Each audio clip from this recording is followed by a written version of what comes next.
Buenos días, ingenieros. Somos el grupo número 8. Estamos conformados por Cisa Ayana, Rea Yadira, Vimos Juana, Chamba Jessica y mi persona Pamela Morales.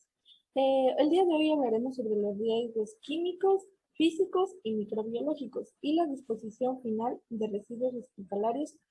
A continuación, mi compañera.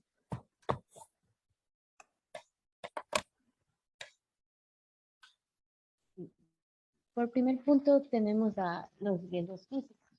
Los riesgos físicos son los efectos que se deben a un intercambio de energía entre el individuo y el ambiente a una velocidad y potencial mayor que la que el organismo pueda soportar. La forma de clasificar dichos riesgos se detalla de la siguiente manera. Por primer punto tenemos al ruido.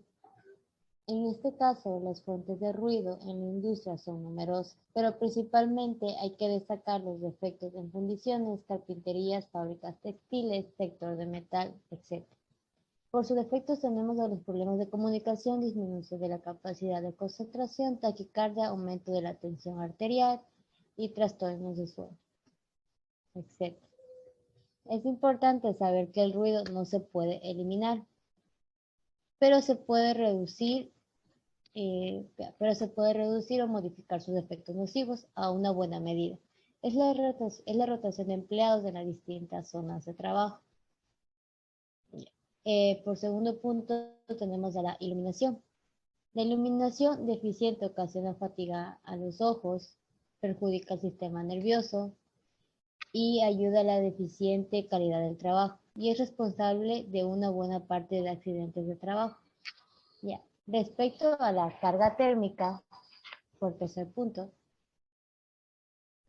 es decir, el estrés térmico por calor no es un efecto patológico que el calor puede originar en los trabajadores, sino la causa de diversos efectos que se producen cuando se acumulan excesivo calor en el cuerpo. Al trabajar en condiciones de estrés térmico, el cuerpo del individuo se altera, sufre una sobrecarga fisiológica debido a que al aumentar su temperatura, los mecanismos fisiológicos de pérdida de calor tratan de que se pierda este exceso. Si pese a toda la temperatura central del cuerpo supera los 38 grados, se podría producir distintos daños a la salud. Y por cuarto punto tenemos a la radiación ionizante, que es capaz de actuar sobre el cuerpo humano, causando alteraciones en las células y los tejidos. Y el origen industrial de estas radiaciones pueden encontrarse en los reactores nucleares, tubos de rayos X médicos y dentales y aceleradores de partículas. Sus efectos pueden ser dermatitis de manos, cataratas, cáncer, etc. Por quinto punto tenemos a la radiación no ionizante. Se clasifica en radiación ultravioleta emitida por soldaduras y corte con arco eléctrico y lámparas incandescentes, efectos, quemaduras superficiales, enrojecimiento de piel, lesiones en ojos, etc. También tenemos a la radiación infrarroja. La fuente natural más importante del sol, fuentes artificiales son los hornos, soplado de vidrio, etc. Y sus efectos, como anteriormente nombrábamos, son las quemaduras en piel y ojos, cataratas, etc. Y por último punto, respecto a este tema, es la radiación láser utilizada en cirugía, construcciones de comunicación. Y ya, por sexto punto tenemos a la temperatura y humedad. Las operaciones industriales que suponen condiciones severas de calor y humedad son fusión y coladas de metales. Los efectos en ambientes fríos pueden ser malestar general, disminución de la destreza manual e intelectual, congelación de miembros, muerte por paro cardíaco. Y en ambientes calurosos, calambres, agotamiento, deshidratación, golpe de calor, quemaduras, etc. Y por último punto tenemos la vibración, donde tenemos a las máquinas, herramientas y vehículos que originan vibraciones, donde pueden ser vehículos industriales. Y sus efectos serían lumbalgias, lesiones de muñeca, codo, calambres, hormiguillo, disminución de la fuerza del agarre. A continuación, mi compañero.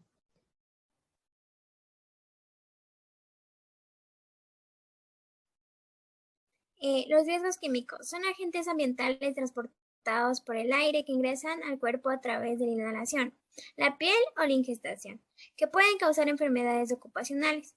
Los peligros químicos ocurren en el medio ambiente en forma de polvo, gases, humos, neblina o vapores metálicos, las cuales se categorizan en inhalación de polvos.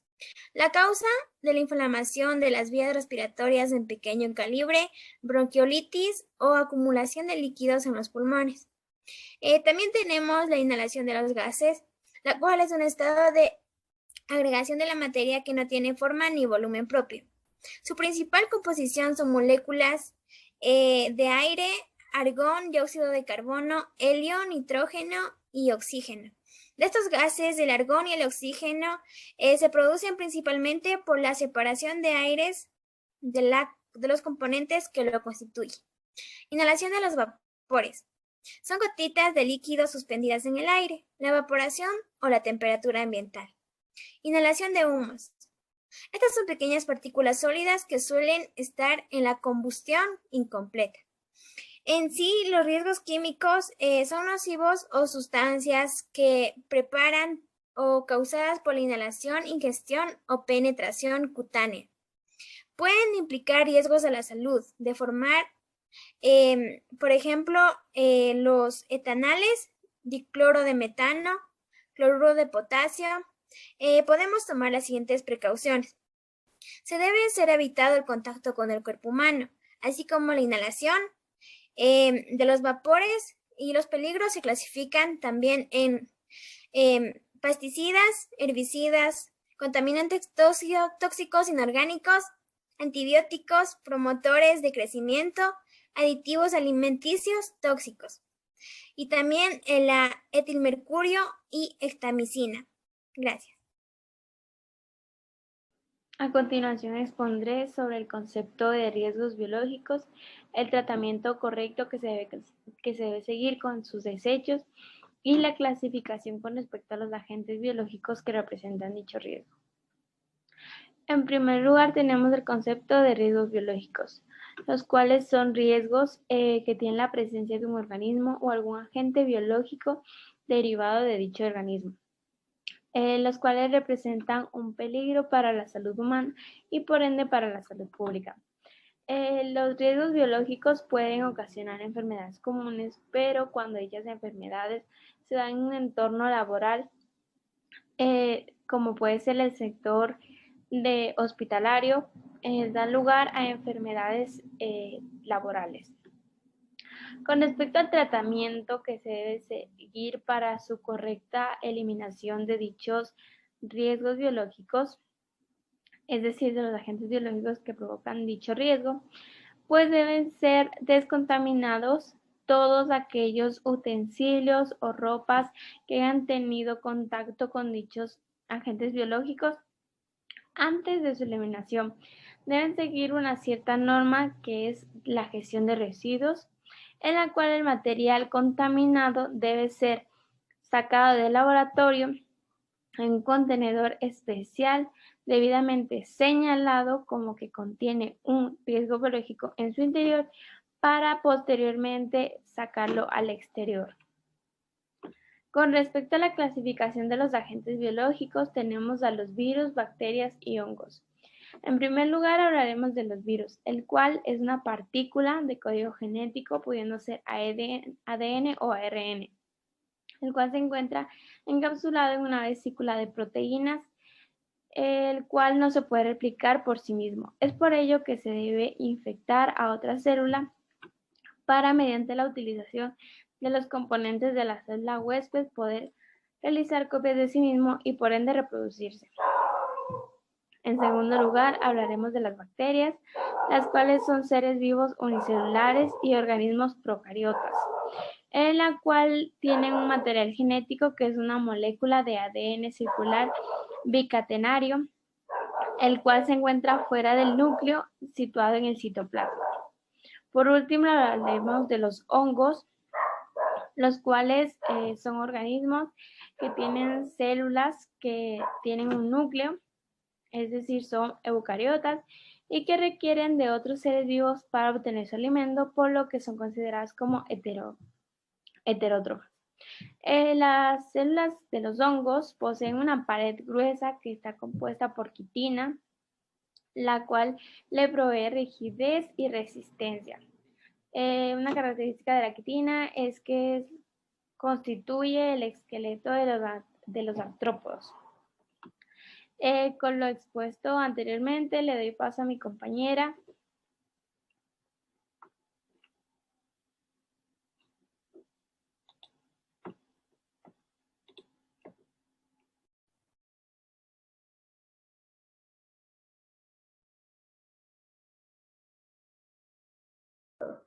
Continuando con la disposición final de residuos hospitalarios, primeramente, ¿qué son los residuos hospitalarios?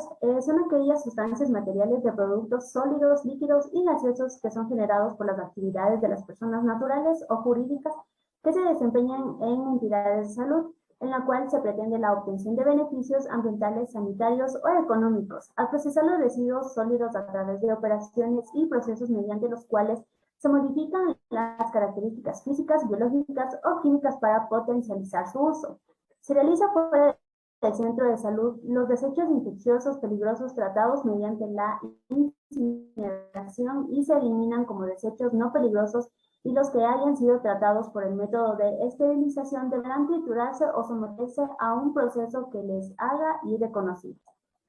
Tenemos una clasificación de los residuos no peligrosos, en las cuales se dividen en residuos aprovechables, que consta de plástico, cartón, vidrio, papel, metales, y los residuos ordinarios o inertes, que contienen papel higiénico, servilletas, paneles y cartones con restos de comida y papeles metalizados. En la siguiente clasificación tenemos los residuos peligrosos, que se divide en residuos con riesgo biológico o infeccioso, que contiene biosanitarios, anatomopatológicos, cortopunzantes de animales. También están los residuos radioactivos y otros residuos peligrosos, que contienen corrosivos, reactivos, explosivos, tóxicos e inflamables. El problema de los residuos hospitalarios es que pueden producir contaminación y enfermedades si no se los maneja adecuadamente. Los residuos infecciosos, especialmente los cortopunzantes, representan un riesgo para quienes puedan entrar en contacto con ellos. De acuerdo con las estimaciones de la Organización Mundial de la Salud, la carga global de las enfermedades por exposición ocupacional entre el personal de la salud corresponde a un 40% a las infecciones por hepatitis B y un 2.5% a las infecciones por VIH. Los hospitales también generan residuos químicos, farmacéuticos y radioactivos, todos ellos en pequeñas cantidades que requieren un manejo especial.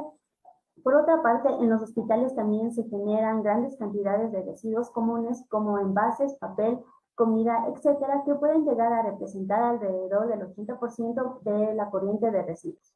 Un hospital de gran tamaño puede producir hasta 1 tonelada de residuos por día. En muchos hospitales de países en desarrollo, todos estos residuos se mezclan y queman en incineradores de baja tecnología y alto grado de contaminación, o bien a cielo abierto sin ningún tipo de control. Hoy en día se sabe que la incineración de residuos hospitalarios generan grandes cantidades de dioxinas, mercurio u otras sustancias contaminantes.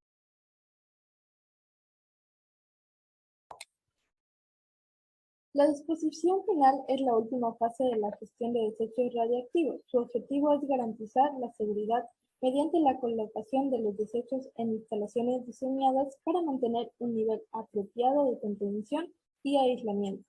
En el diseño y mantenimiento de estas instalaciones se tiene en cuenta el uso de barreras naturales y artificiales para proteger adecuadamente a las personas y al medio ambiente frente a las radiaciones por largos lapsos de tiempo. Se han contemplado diversas opciones para la disposición final de los desechos radiactivos. Estas opciones prevén variaciones en cuanto al volumen y las características de los distintos tipos de desechos, los elementos específicos y de la legislación de cada país y las diferencias geológicas. A continuación, nos hacemos la pregunta: ¿cómo es la forma correcta de hacer la disposición final de los residuos peligrosos, infecciosos o de riesgo? Para la selección del tipo de tratamiento más adecuado del desecho hospitalario, es conveniente a la institución de la salud evalúe estos varios factores. Por ejemplo, el impacto ambiental, los costos de la instalación, los costos de mantenimiento y operación, la cantidad de desechos diarios, los factores de seguridad y la revisión de la normativa local. Los residuos hospitalarios y similares es peligroso infecciosos. Deben desactivarse y luego ser tratados en plantas de incineración o hornos de las plantas productoras de cemento que poseen permisos y autorizaciones o licencias ambientales correspondientes que unan las características técnicas determinadas por el Ministerio del Medio Ambiente. o se podrán utilizar métodos de desactivación de alta eficiencia, con excepción de los residuos anátomo-patológicos, que garantizan la desinfección de los demás residuos. Muchas gracias por su atención.